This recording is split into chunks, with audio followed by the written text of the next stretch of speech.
அன்புக்குரிய மாணவ செல்வங்கள் அனைவருக்கும் இனிதான வணக்கங்கள். இக்காணொளியில் சுற்றாடல் சார்ந்த செயற்பாடுகளோடு தொடர்புடைய கடந்த கால பல்தேர்வு வினாக்களையும் அவற்றுக்கான விடைகளையும் பார்க்க இருக்கின்றோம். அந்த வகையிலே முதலாவது வினாவை பார்ப்போம். இலங்கை பிரசையின் வதிவிடத்தை உறுதிப்படுத்துவதற்கான சான்றிதழை பெறுவதற்கு முதலில் செல்ல வேண்டியது. இலங்கையிலே இருக்கக்கூடிய ஒரு பிரஜையினுடைய வதிவிடத்தை உறுதிப்படுத்துதல், அவர் வசிக்கின்ற இடத்தினை உறுதிப்படுத்துவதற்கான சான்றிதழ் பெறுவதற்கு அவர் எங்கே முதலில் செல்ல வேண்டும் என்பதுதான் வினா. இது உடைய பாடத்திட்டத்திலே இருக்கின்றது. எங்களுக்கு சேவைகள் வழங்குகின்ற திணைக்களங்கள் அலுவலகங்களோடு தொடர்புடைய ஒரு விடயம். அந்த வகையிலே ஒருவருடைய வதிவிடத்தை உறுதிப்படுத்துவதற்கான சான்றிதழை பெறுவதற்கு செல்ல வேண்டிய இடம் கிராம அலுவலகம். கிராம சேவையாளர் அலுவலகத்தின் மூலம் வழங்கப்படக்கூடிய சேவைகளிலே ஒன்று ஒருவருடைய வதிவிடத்தை உறுதிப்படுத்துவதற்கான சான்றிதழை வழங்குதல். அடுத்த வினா, இலங்கையின் ஒரு குறித்த பிரதேசத்தில் மண் சரிவு ஏற்பட்டுள்ளது.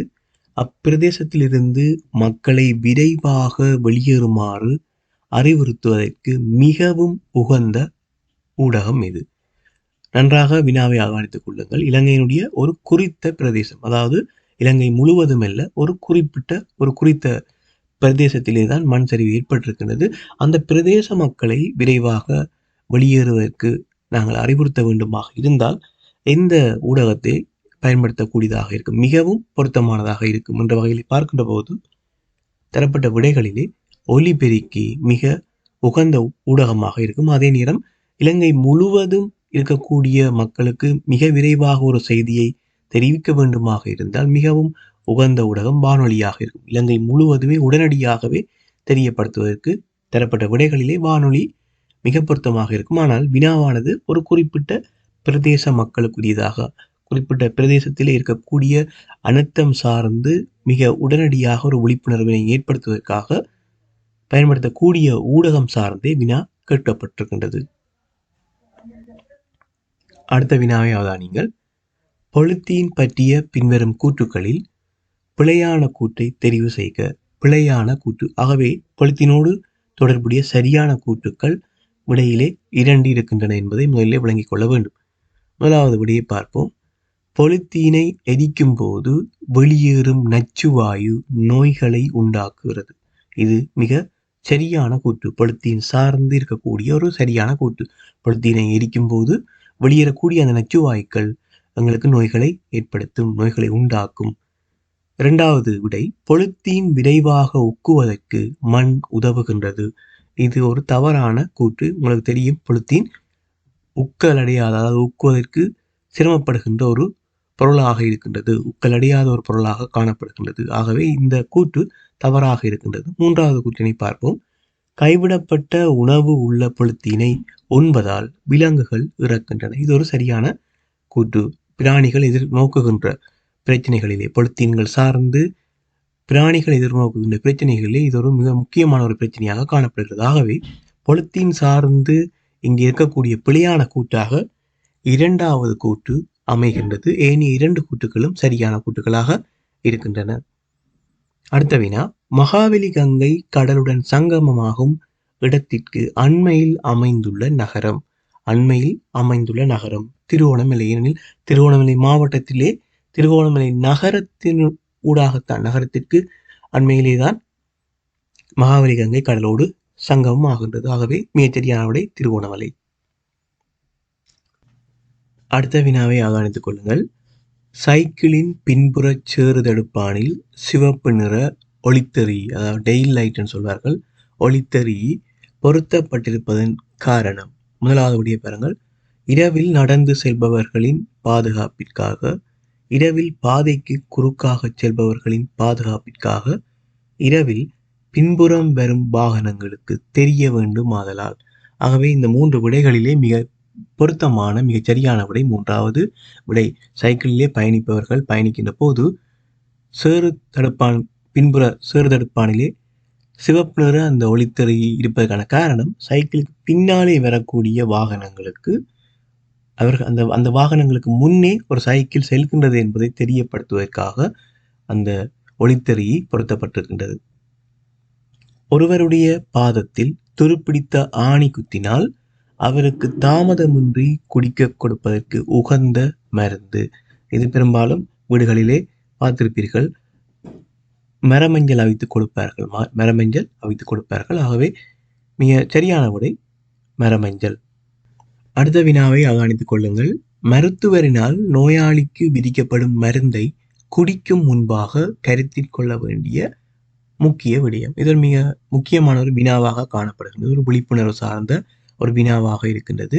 ஒரு மருத்துவராலே நோயாளிக்கு மருந்து வில்லைகள் வழங்கப்படுகின்ற போது அந்த மருந்து வில்லைகளை உள்ளடக்கின்ற நோயாளி கவனிக்க வேண்டிய மிக முக்கியமான விடயம், அந்த மருந்தை உள்ளெடுப்பதற்கு முன்னர் கவனிக்க வேண்டிய மிக முக்கியமான விடயம். 3 விடைகளையும் பார்ப்போம். மருந்தில் அடங்குபவை, மருந்தை உற்பத்தி செய்த நாடு, ஒரு வேளைக்கு எடுக்க வேண்டிய அளவு. இந்த 3 விடைகளையும் வாசிக்கின்ற போது இலகுவாக விளங்கிக் கொள்ளக்கூடியதாக இருக்கும். ஒரு வேளைக்கு எடுக்க வேண்டிய அளவு, அந்த மருந்து விலையை ஒரு வேளைக்கு எடுக்க வேண்டிய அளவு மிக முக்கியமான ஒரு விடயம். எப்போதுமே மருத்துவரினால் நோய் சார்ந்து மருந்து வில்லைகள் வழங்கப்படுகின்ற போது அந்த மருந்து வில்லைகளை உள்ளெடுக்கின்ற நோயாளி உள்ளெடுப்பதற்கு முன்னர் ஒரு வேளைக்கு எடுக்க வேண்டிய அளவு, ஒரு வேளைக்கு எத்தனை மருந்து வில்லைகளை உள்ளெடுக்க வேண்டும் என்கின்ற விடயத்தினை மிக முக்கியமாக பின்பற்ற வேண்டியதாக இருக்கும்.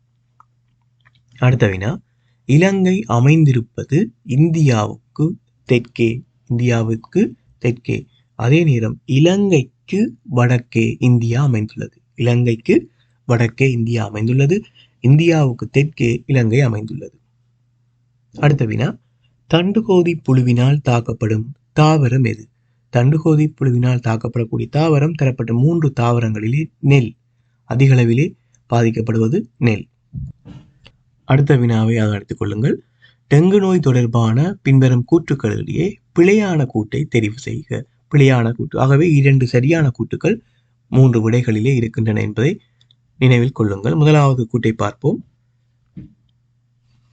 எந்த நுளம்பினாலும் டெங்கு நோய் பரப்பப்படலாம். முதலாவது கூட்டே தவறாக இருக்கின்றது. ஏனெனில் நுளம்புகள் சார்ந்து, நுளம்புகளால் ஏற்படக்கூடிய நோய்கள் சார்ந்து நீங்கள் கற்கின்ற போது பிரதானமாக 4 கொள்ளை நோய்களை படித்திருப்பீர்கள். மலேரியா, டெங்கு, சிக்கன் குனியா, ஆனைக்கால் நோய். 4 நோய்களையும் படித்திருப்பீர்கள். இந்த 4 நோய்களும் கொள்ளை நோய்கள் என்று சொல்வார்கள். உயிராபத்துக்களை ஏற்படுத்தக்கூடிய நோய்கள்.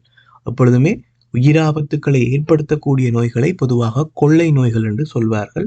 அந்த வகையிலே நுளம்பாலை பரப்பப்படுகின்ற நோய்கள் கொள்ளை நோய்கள் என்று அழைக்கப்படுகின்றது. அதே நேரம் ஒரு மனிதனுக்கு அதிக அளவிலே கொள்ளை நோய்களை பரப்புகின்ற ஒரு பிராணியாக இந்த நுளம்பு காணப்படுகிறது. அதாவது உயிராபத்துக்களை ஏற்படுத்தக்கூடிய வகையிலே நோய்களை பரப்புகின்ற ஒரு பிராணியாக காணப்படுகின்றது. அந்த 4 நோய்களிலும் ஒரே நுளம்பினாலே அனைத்து நோய்களும் பரப்பப்படுவதில்லை. உதாரணமாக இங்கே டெங்கு நோய் தொடர்பாக வினா தரப்பட்டிருக்கின்றது. ஆகிய டெங்கு நோயானது ஈடிஸ் நுளம்பு வகை, ஈடிஸ் நுளம்புகளாலே பரப்பப்படுகின்றது. எனவே முதலாவது கூட்டே தவறாக இருக்கின்றது. ஏனைய 2 கூட்டுகளையும் பார்ப்போம். டெங்கு நோய் பரவுதலை தடுக்கலாம், டெங்கு நோய் காரணமாக இறப்பும் ஏற்படலாம். ஏனைய 2 கூட்டுகளுமே சரியான கூட்டுகள். ஏனெனில் டெங்கு நோயை பரவுவதை தடுக்கக்கூடியதாக சரியான வழிமுறைகளை பின்பற்றி செயற்படுகின்ற போது அந்த நோய் பரவுவதை தடுக்கக்கூடியதாக இருக்கும். அதே நேரம் சரியான வழிமுறைகளை பின்பற்றாமல் அலட்சியமாக நாங்கள் செயற்படுவோமாக இருந்தால் சில வேளைகளில் டெங்கு நோய் காரணமாக இறப்பும் ஏற்படலாம். ஆகவே சரியான முறையிலே விளங்கிக் கொள்ளுங்கள். எனவே இந்த வினாவிற்கான சரியான விடை முதலாவது விடை. இந்த தகவலின்படி பிழையான கூட்டாக இருப்பது எந்த நுளம்பினாலும் டெங்கு நோய் பரப்பப்படலாம். அடுத்த வினா, அசுத்தமான நீரை குடிக்கும் போது பீடிக்கத்தக்க நோய் எது? அதாவது அசுத்தமான நீரை நாங்கள் உள்ளெடுக்கின்ற போது எங்களுக்கு ஏற்படக்கூடிய நோய். முதலாவதாக மலேரியா, அடுத்ததாக கயரோகம், அடுத்ததாக மஞ்சட்காமாலை. இது மிக பொருத்தமான விடை மஞ்சட்காமாலை. இது தரம் 4 பாடத்திட்டத்திலே ஆசிரியர் வழிகாட்டியிலே வழங்கப்பட்டிருக்கின்றது. அசுத்தமான நீரை உள்ளெடுப்பதன் மூலம் ஏற்படத்தக்க நோய்கள். அடுத்த வினா, எல்லை விளையாட்டில் ஒரு குழுவில் இருக்க வேண்டிய வீரர்களின் உயர்ந்தபட்ச எண்ணிக்கை யாது? ஒரு குழுவிலே இருக்க வேண்டிய மிக அதிகமாக இருக்கக்கூடிய வீரர்களுடைய எண்ணிக்கை யாது என கேட்கப்பட்டிருக்கின்றது. இது தொடர்பாக நீங்கள் கற்றிருப்பீர்கள். எல்லை விளையாட்டிலே குறைந்தது 12 பேரும் கூடியது 16 பேரும் இருக்கலாம். குறைந்தது 12 பேர், கூடியது 16 பேர். ஆகவே இங்கே கேட்கப்பட்ட விடயம் அதிகபட்ச எண்ணிக்கை, ஒரு குழுவிலே இருக்க வேண்டிய வீரர்களுடைய உயர்ந்தபட்ச எண்ணிக்கை. ஆகவே சரியான விடை 16. அடுத்த வினா, பின்வரும் கூட்டுக்களிடையே நீரை பற்றிய பிழையான கூட்டை தெரிவு செய்க. நீரை பற்றிய பிழையான கூட்டு. எனவே 2 சரியான கூட்டுக்கள் இருக்கின்றன என்பதை நினைவில் கொள்ள வேண்டும். முதலாவது கூட்டை பார்ப்போம்.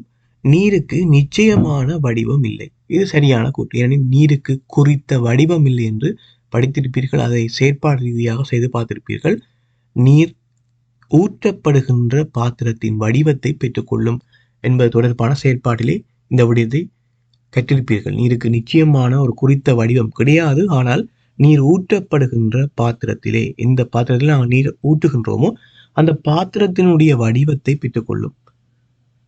அடுத்த விடயம், வெப்பமாக்கும் போது நீர் நீராவியாக மாறுகின்றது. இதுவும் சரியான ஒரு கூற்று. நீரை நாங்கள் வெப்பமாக்குகின்ற போது, சூடாக்குகின்ற போது நீராவியாக மாறுகின்றது.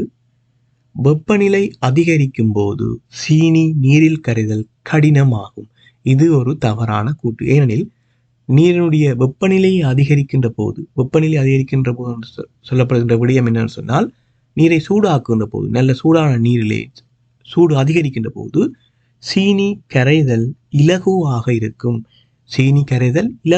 இருக்கும். ஆனால் இங்கே தரப்பட்டிருப்பது சீனி நீரில் கரைதல் கடினமாகும். அதாவது வெப்பநிலை அதிகரிக்கும் போது சீனி நீரில் கரைதல் கடினமாகும் என தரப்பட்டிருக்கின்றது. அவ்வாறானது அல்ல, இலகுவாகும் என்று வந்திருக்க வேண்டும். எனவே இங்கே நீரை பற்றிய பிழையான கூற்று இந்த 3வது கூற்று. அடுத்த வினாவை அவதானியுங்கள். பின்வரும் பூக்களில் மாலை நேரத்தில் மலரும் பூ எது? மாலை நேரம். இதிலே தரப்பட்ட பூக்களிலே நந்தியாவட்டை, வெட்சி, அந்தி மந்தாரை. இதிலே உங்களுக்கு தெரியும், அந்தி மந்தாரை மாலை நேரத்திலே பூக்கின்ற ஒரு பூவாகும். அடுத்து, இரவில் திரியும் பறவையாக அமையாதது. ஆந்தை, சாக்குருவி போன்றன இரவிலே நடமாடக்கூடிய பிராணிகளாக இருக்கின்றன. காகம் இரவிலே நடமாடுவது இல்லை. ஆகவே காகம்தான் அமையாத பிராணியாக இருக்க போகின்றது. அடுத்த வினாவை அவதானியுங்கள். பழச்செய்கைக்கு பெரும்பாலும் தீங்கு விளைவிக்கும் பிராணி எது? தரப்பட்ட 3 பிராணிகளையும் அவதானியுங்கள். கரப்பான், வெண்மூட்டு பூச்சி, மயிர்கொட்டி. இந்த 3 பிராணிகளிலும் வெண்மூட்டு பூச்சி தான் அதிக அளவிலே பழச்செய்கைக்கு பெரும்பாலும் தீங்கினை ஏற்படுத்தக்கூடிய ஒரு பிராணியாக இருக்கின்றது, தரப்பட்ட 3 பிராணிகளிலும். அடுத்த வினா, தொலைவில் உள்ள இரையை கண்டு அதனை பிடிக்கும் ஆற்றல் கூடுதலாக உள்ள பறவை எது? தொலைவில், மிக தொலைவில் இருந்து தன்னுடைய இரையை அவதானித்து அதனை பிடிக்கக்கூடிய ஒரு ஆற்றலுடைய பிராணி எதுன்னு கேட்கப்பட்டிருக்கின்றது. கொக்கு, பருந்து, மலைக்கிருவி. இந்த 3 பிராணிகளில் பருந்து மிகச் சரியான விடியாக அமையும். அடுத்த வினா, வீட்டு தோட்டத்தில் பயிர்ச்செய்கைக்கு தீங்கு விளைவிக்கும் பூச்சிகள் வருவதை தடுப்பதற்கு வளர்க்கப்படும் தாவரம். பெரும்பாலும் இதனை வீட்டு தோட்டங்களிலே அவதானித்திருப்பீர்கள். வீட்டு தோட்டங்களிலே இடையிடையே செவ்வந்தி தாவரத்தினை நட்டு வைத்திருப்பார்கள். அதற்கான மிக முக்கியமான காரணம், வீட்டு தோட்டத்திலே பயிர்ச்செய்கை மேற்கொள்ளப்படுகின்ற அந்த பயிர்களுக்கு தீங்கினை ஏற்படுத்தக்கூடிய அல்லது பாதகம் விளைவிக்கக்கூடிய பூச்சிகள் வருவதை தடுப்பதற்கு வளர்க்கப்படுகின்றது. ஆகவே சரியான விடை செவ்வந்தி. அடுத்த வினாவை ஆவணங்கள். பயிர்களை வளர்ப்பதற்கு பயன்படுத்தப்படும் மாற்று முறைகளின் அனுகூலமாக அமையாதது. ஆகவே 2 அனுகூலங்கள் இங்கே இருக்க போகின்றன. வினாவை நன்றாக கவனித்துக் கொள்ளுங்கள். பயிர்களை வளர்ப்பதற்கு, இதிலே மாற்று முறை சார்ந்த விடயங்கள் ஏற்கனவே கற்றிருப்பீர்கள். பெரும்பாலும் இடவசதி குறைந்தோர் பயிரிடக்கூடிய ஒரு வழிமுறையாகத்தான் அவை காணப்படுகின்றது. 3 விடைகளையும் பார்ப்போம். முதலாவதாக, எளிதாக பராமரிக்கத்தக்கதாக இருத்தல், வெயில், மழை ஆகியவற்றில் இருந்து பாதுகாக்கத்தக்கதாக இருத்தல், இடவசதி உள்ள இடத்தில் மாத்திரம் பயிரிடத்தக்கதாக இருத்தல். இதிலே நான் ஏற்கனவே குறிப்பிட்டேன், இடவசதி இல்லாதோர், பெரும்பாலும் இடவசதி இல்லாதோர், குறிப்பாக நகரப்புறங்களிலே அதிகளவாக இந்த மாற்று முறை பயிர் செய்கையினை அவதானித்திருப்பீர்கள். இடவசதி இல்லாதோர் தயிர் சட்டி, டயர், தென்னம்பூச்சி சாடி, வலைச்சாடி, மலை பீலி துண்டுகள் இவற்றை எடுத்து அதிலே மண்ணினை இட்டு சிறிய தாவரங்களை வளர்த்து கொள்வார்கள். மாற்றுமுறை பயிற்சிகை முறை அவ்வாறாகத்தான் அமையும். அந்த மாற்றுமுறை பயிற்சியினுடைய அனுகூலங்களிலே அவற்றை எளிதாக பராமரிக்கக்கூடிய ஒரு அனுகூலம் இருக்கின்றது. எளிதாக பராமரிக்கலாம். ஏனெனில் குறித்த அந்த சாடிகளுக்குள் தான் இந்த தாவரங்கள் காணப்பட போகின்றன. ஆகவே அவற்றை பராமரிப்பது எளிதாக இருக்கும். நீர் ஊற்றுவது, பசலையிடுவது எல்லாமே எளிதாக இருக்கும். அதே நேரம் வெயில் மழை ஆகியவற்றிலிருந்து பாதுகாக்கத்தக்கதாகவும் இருக்கும். ஏனெனில் வெயில் அதிகமாக தேவையாக இருந்தால் அந்த சாடிகளை வெயில் அதிகளவிலே படக்கூடிய இடங்களிலே வைத்துக் கொள்ளலாம். அதிகளவான மழையாக இருந்தால் மழை நீர் அதிகமாக அவற்றை பாதித்து விடும் என்று சொன்னால் அந்த சாடிகளை உள்ளே பாதுகாப்பாக எடுத்து வைத்துக் கொள்ள முடியும். ஆகவே முதல் 2 விடைகளுமே மாற்றுமுறை பயிற்சிகையினுடைய அனுகூலங்களை காட்டுகின்றன. இங்கே அனுகூலமாக அமையாததான் கேட்கப்பட்டிருக்கின்றது. ஆகவே 3வது விடை அனுகூலமாக அமையாததாக இருக்கும். இடவசதி உள்ள இடத்தில் மாத்திரம் பயிரிடத்தக்கதாக இருத்தல் இதுதான் இங்கே அனுகூலமாக அமையாதது. ஏனைய 2ம் அனுகூலங்கள். அடுத்த வினா, உடல் வளர்ச்சியில் பெரிதும் செல்வாக்கு செலுத்தும் உணவுச்சோடி எது? உடல் வளர்ச்சியில் பெரிதும் செல்வாக்கு செலுத்தும் உணவுச்சோடி. ஆகவே 2 உணவுகளுமே உடல் வளர்ச்சிக்கு செல்வாக்கு செலுத்தக்கூடியதாக இருக்க வேண்டும். உங்களுக்கு தெரியும், உடல் வளர்ச்சியிலே பெரிதும் செல்வாக்கு செலுத்தக்கூடிய உணவுகள் புரத உணவுகளாக இருக்க வேண்டும். புரத போஷணை கூறினை உடலுக்கு தரக்கூடிய உணவுகளாக இருக்க வேண்டும். அவ்வாறாக இருக்கக்கூடிய விடையினை தெரிவு செய்வோம். 1வது விடையை பாருங்கள், பசுப்பாலும் தோடம்பழச்சாறும். இதிலே பசுப்பால் உங்களுக்கு தெரியும், பசுப்பால் புரத உணவு, தோடம்பழச்சாறு விட்டமின்களை தரக்கூடிய, அதாவது உடலை நோயிலிருந்து பாதுகாக்கக்கூடியதாக இருக்கும். அவ்வாறே முட்டையும் குரக்கன் ரொட்டியும். இதிலே முட்டை புரத உணவாக இருக்கின்றது. குரக்கன் ரொட்டி எங்களுக்கு கார்போஹைட்ரேட்டை தரக்கூடிய ஒரு உணவாக இருக்கின்றது. 3வது விடை பயரும் சோயா அவரையும். இங்கே தரப்படக்கூடிய 2 உணவுச் ஜோடிகளும் முழுமையாக புரத உணவுகளாக இருக்கின்றன. எனவே 3வது விடை மிகச்சரியானபடியாக இருக்கும். உடல் வளர்ச்சியிலே பெரிதும் செல்வாக்கு செலுத்தக்கூடிய உணவுச் ஜோடி தரப்பட்ட 3 விடைகளிலும் 3வது விடை சரியானபடியாக இருக்கும். அடுத்த வினாவை அவதானியுங்கள். சோறு சமைப்பதற்காக அரிசியை களைவதற்கு மிக பொருத்தமான பாத்திரம்.